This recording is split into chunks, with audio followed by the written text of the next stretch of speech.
today's video, and today we're going to be taking a look at this Master Compact board. Now I've got a small selection of, in this box here, a small selection of spare chips. Specifically I have some spare VL6522s, so I want to try first off replacing both of these VL6522s. To make my life a little bit easier, I've bought myself some DIP IC sockets, which are in here. So I'm going to be popping in a couple of these 40 pin items, which should fit into there quite nicely. So the first thing that we need to do is we'll need to unsolder both of these chips, solder in our sockets, and then try my new chips in there. Right, let's get that underway. Right, here we go. So we've got the soldering iron. I've also got my capacitor tester as well, because I wanted to see what values these capacitors would bring in. So this is a 22 microfarad at 25 volts affair. It's not an electrolytic as far as I can tell. It's there. Let's do that. So that one is measuring out at 106 microfarads, which is odd. So I'm not sure if it's because I'm testing it on the circuit or if because it is actually genuinely broken. This next one should be 47 microfarads. This one is measuring out at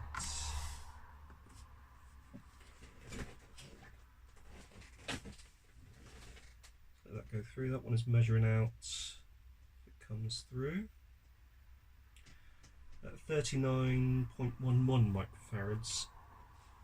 V loss 9.3%, 3.2 ohms on the ESR. So I'm actually wondering if it's these capacitors that could be at fault. Anyway, it's not going to do any harm taking these out and putting in some zero insertion force dip sockets. It's going to do more good than harm, hopefully. I'm just seeing how it's soldered in. Right. I've never actually worked on one of these before soldering, so let's see how it goes.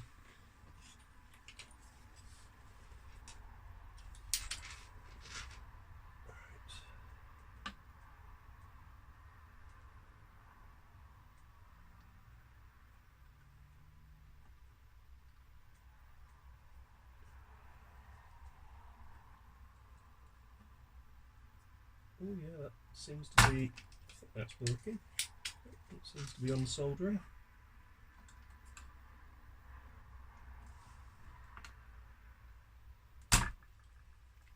Oh, I've got 40 pins to do, so I'll be back in a minute. So we've got our first chip out. I think I may have broken off one of the pins, or part of the pin, which is about there, so let's treat that with a little bit of heat. There. And let's see if we can suck it into the solder sucker.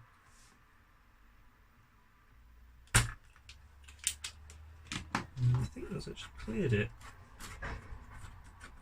So all we need to do now is give this a bit of a clean up, and once we've cleaned it up we can put the socket in there. So let's have a look at the other side. The other side is a little bit grubby because of the splatter from the solder, so we will need to clean that up before going any further. That's actually a pin, so that can stay. Let's get rid of some splatter in between the pins. Also splatter into these other tracks as well. That's the last thing you want, is anything bridging these tracks. So just need to clear those out of the way. There we are.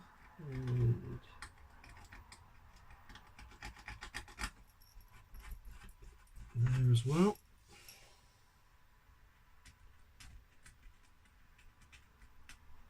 There we go. And the quickest way to get rid of this is if we solder a sucker just heat up these tracks and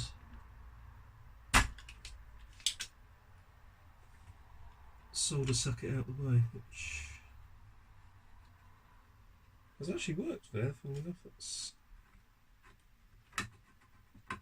Yeah, that's looking clearer. There we go. And here.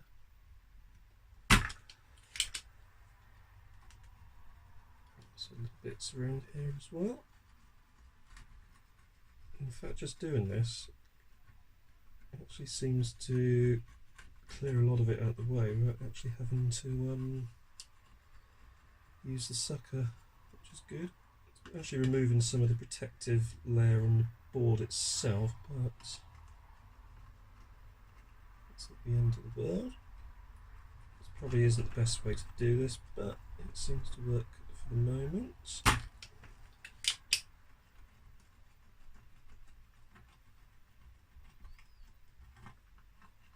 There we go.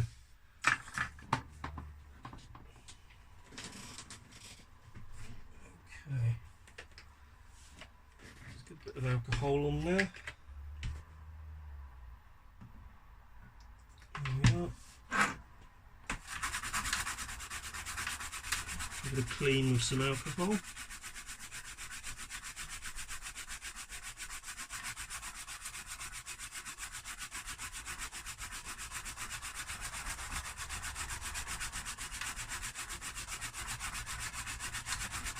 There we go. That's one side. Let's do the other side now. There we are.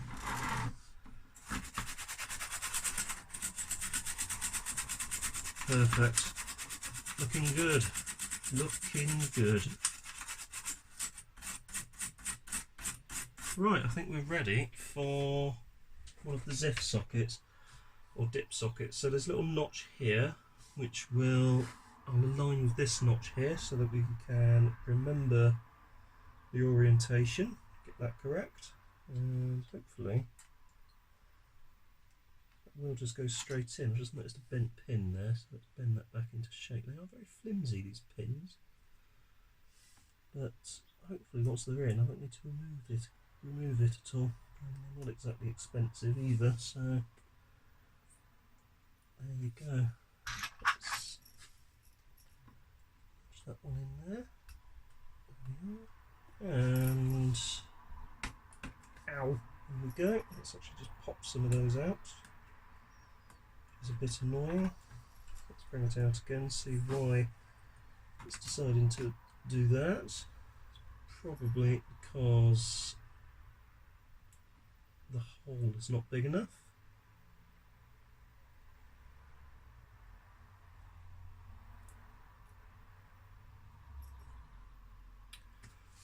Have a look. Yes, I think I can see the problem. So we will need to sort that out. What we need to do first though is try and pull these pins back through. So let's get some needle nose pliers. There's one there. And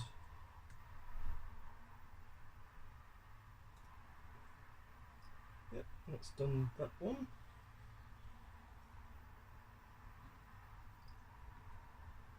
That's that one.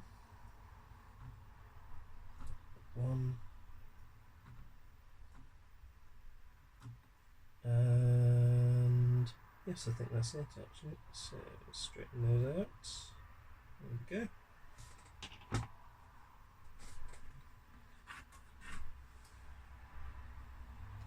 We just need something very small to poke down into those holes just to clear them out. So let's find something.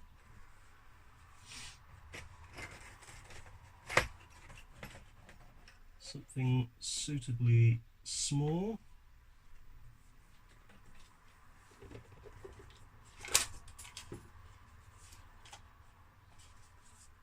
I think I have something suitably small. This is where new technology meets old. This is a SIM extraction tool. a smartphone. So that's one of the problem areas there. You can see that that's actually quite tight in there. So let's have a look at the other side and see what's going on with that. Yeah, that is completely blocked. So let's get this out.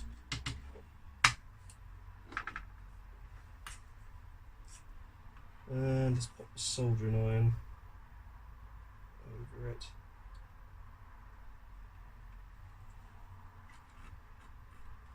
So that is 4 in. 1, 2, 3, 4 in, this one. There we go.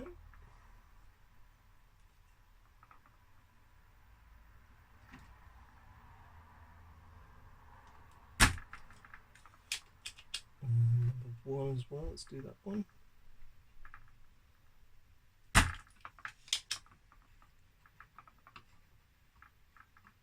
Okay.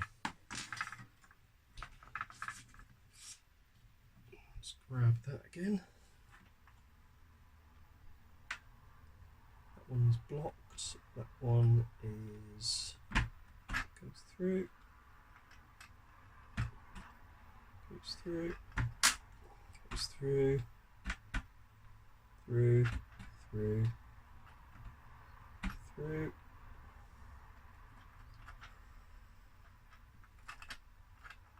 Absolute worst case, you can just drill all of these out,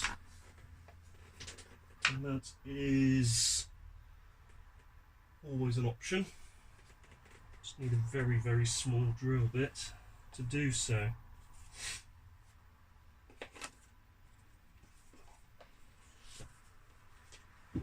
So, which one was causing me grief? I think it was this first one. Yeah. Definitely the first one, so let's put a bit more heat onto that.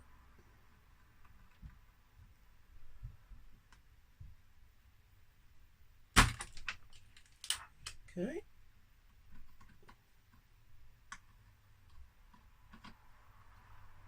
Right, there we are.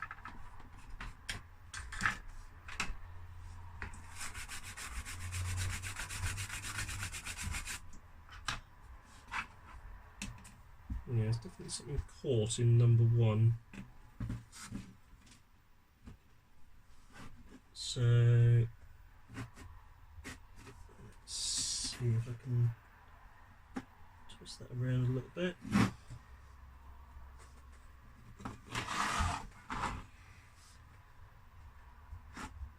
Through to this side again.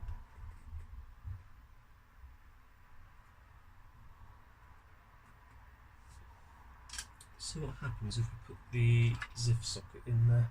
Sorry, dip socket. So in we go with that.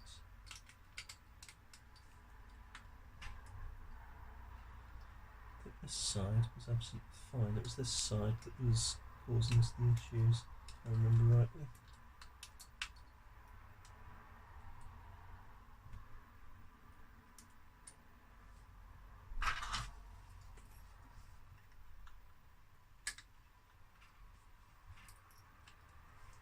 Seems to be going in a bit better now, so let's just make sure we get these ones in on this side.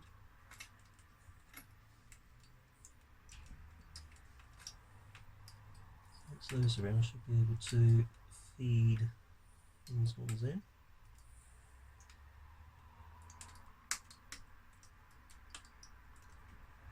It's easier said than done, but we can try.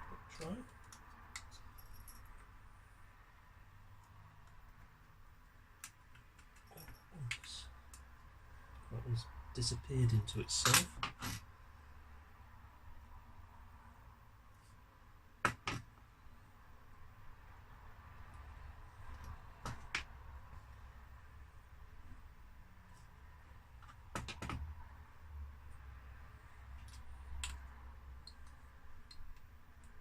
Okay, let's gently in on this side. We need to work those in a little bit more. Let's have a look at this side now. And this side to just tease those in. There we go. So that's actually mostly teased in. Let's have a look on around here, see what's going on. So we do have a lot of these pins in place, but we are missing pins coming through on a couple of points. In fact, on one of them we're actually completely missing a pin, which is a bit annoying. But these really aren't very good, are they? Let's try another one. Right, 40 pin. Gently rest it on.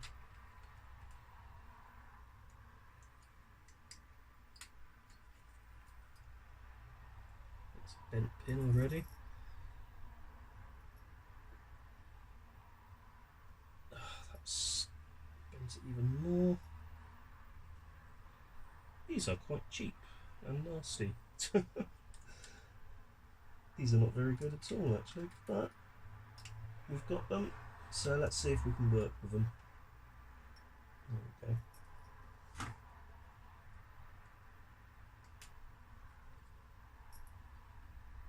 So it's in that side, which is good. So if we flip it round to the other side, we can see a little bit more what's actually stopping us. We've got one here which is not hitting on properly, so that's there. That's beginning to hit in properly there. This is where one of those magnifying things would come in handy. I do have one, I just haven't got it out yet, but this is where that would come in very handy indeed. And just lift it up a bit on that side. That's going in really well actually.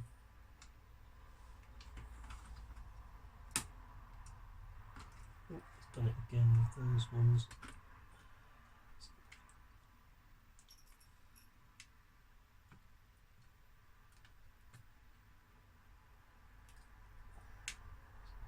Push those back in.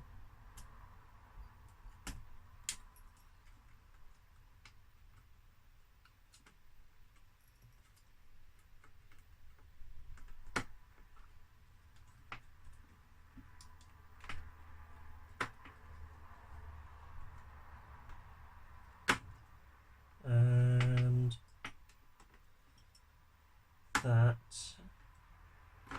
that's in. Perfect.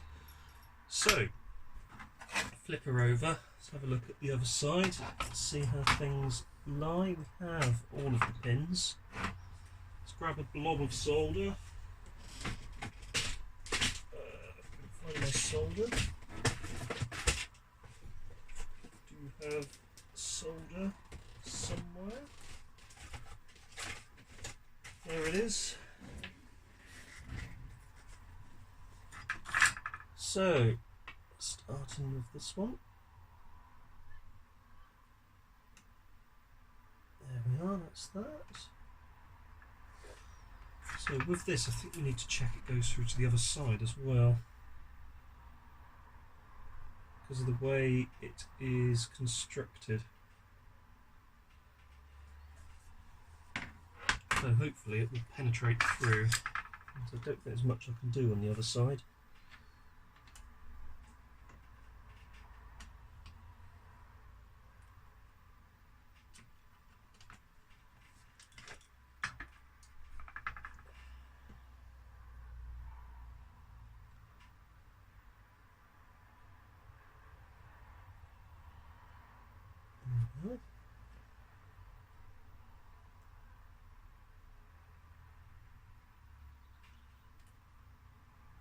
So it does go down into the hole, which is fine. So I think that is actually going all the way through, to be honest with you.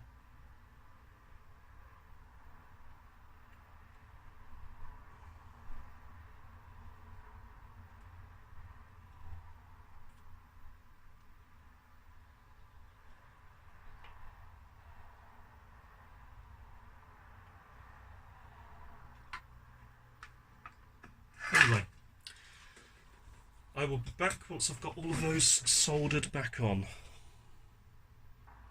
Right, there we go, so they're all plugged in, or soldered in rather, as you can see. There we are. Right, let's grab, so that's a VL6522. Let's have a look in here and see what we have.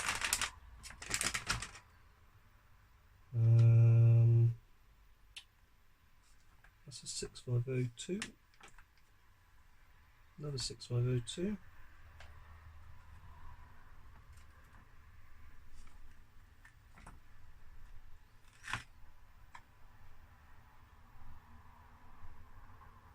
It's a Zilog Z80. So we're looking for a 6522. It's probably not going to be the same type. I've got one here. I've also got one there as well. This is a 652202 PC, which I don't think I have, so I'm going to try a 652231. So let's pop that into this socket and make sure it is aligned.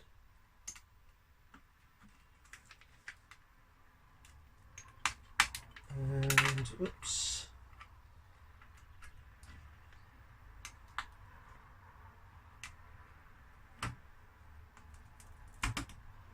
Right, that's in. Okay. Let's grab the speaker.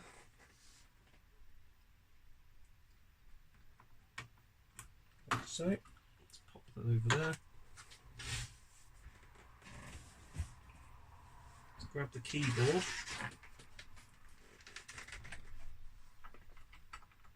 Like so. There we go. Let's check there's no metal under there. Actually, we could just put it back in the case temporarily. So let's do that. Here's the case.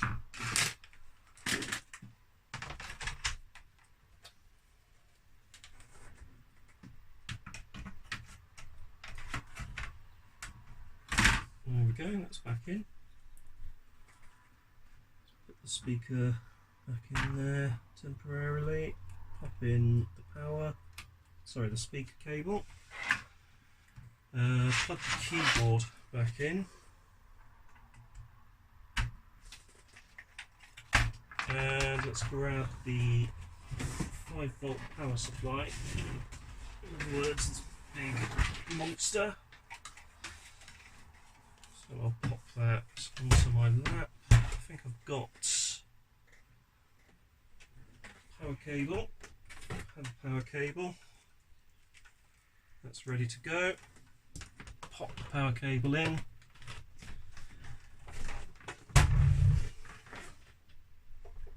Currently turned off. Pop in 5-volt connector. Let's see what happens. Exactly the same as before.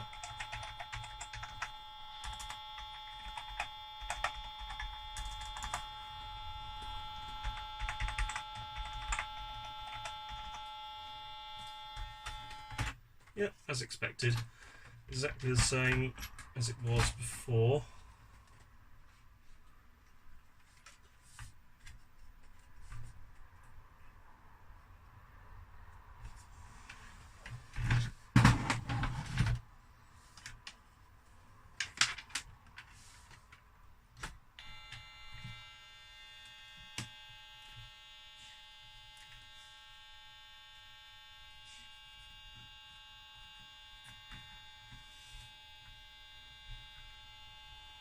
Yeah, same as before. So I'll try replacing that 6522 as well. Just, you know, just to see if that makes a difference. But for the minute, I think that's as far as I can go with this. I need to get the monitor out ideally to actually measure or actually see if we're getting a display output, but I expect it's probably exactly the same as before. with no display output. Anyway, not to worry, an ongoing project, let's say. So if you found this video interesting, don't forget to hit the like button, don't forget to subscribe, and I will see you next time.